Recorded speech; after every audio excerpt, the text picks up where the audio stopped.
নমস্কার বন্ধুরা, আজকে আমি আবার একটা নতুন রেসিপি নিয়ে চলে এসেছি। নতুন না, জাস্ট চিকেনের রেসিপি। আমি তো চিকেনই বেশি রান্না করি, ঘুরিয়ে ফিরিয়ে একটু করি, কারণ একরকম হলে তো বাচ্চারা খাবে না। চলুন দেখুন আজকে কীরকমভাবে রান্না করে, মশলা চিকেন একটু স্পাইসি মতো। চলুন দেখাচ্ছি।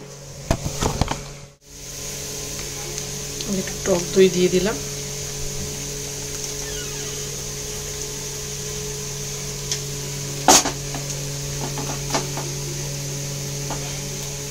টক দই দিয়ে দিলাম। আর দেখুন এখানে আমি একটু পেঁয়াজ ভাজা করছি। এটা দিয়ে চিকেনটাকে ভালো করে মেখে কিছুক্ষণের জন্য ম্যারিনেট করতে পেঁয়াজ ভাজাটার মধ্যে দিয়ে দিয়েছি। এবার এটাকে ভালো করে মেখে নেব। মেখে কিছুক্ষণের জন্য ম্যারিনেশনে দিয়ে দেবো। পেঁয়াজ ভাজাটার মধ্যে দিয়ে দিয়েছি। এবার এটাকে ভালো করে মেখে নেব। মেখে কিছুক্ষণের জন্য ম্যারিনেশনে দিয়ে দেবো। আমি কিছু মশলা একটু গুঁড়ো করে নেবো। এই প্রথমে এখানে শুকনো লঙ্কা দিলাম, এখানে একটু ধনে দেব, আর এখানে একটু গোটা জিরে দিয়ে নেব।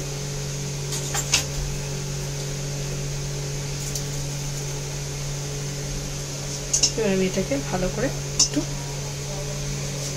টেলে নেব।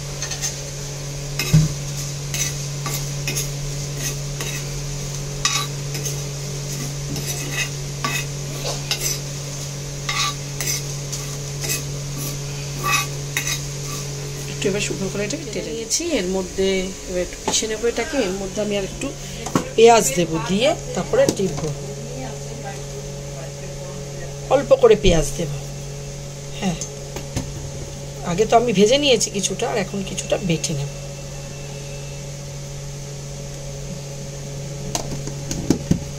নিয়ে এটাকে বেটে দেব।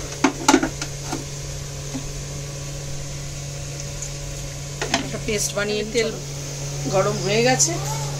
এবার যে পেস্টটা করে রেখেছিলাম দেখুন সেটা দিয়ে দিই।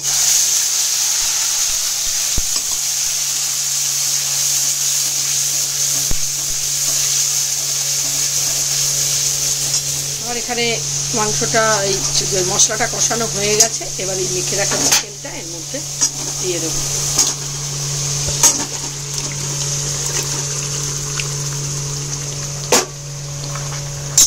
দিয়ে এবার একটু কিছুক্ষণ এটা দিয়ে কষিয়ে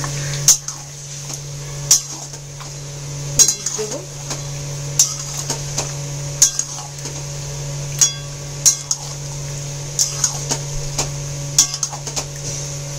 হলুদ আর এই যে কাশ্মীরি লাল মির্চ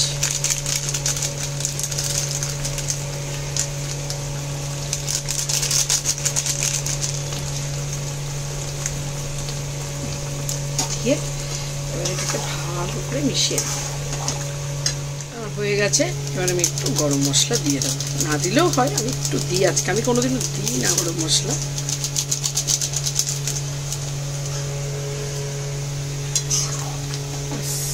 হয়ে গেছে আজকে চিকেন কমপ্লিট।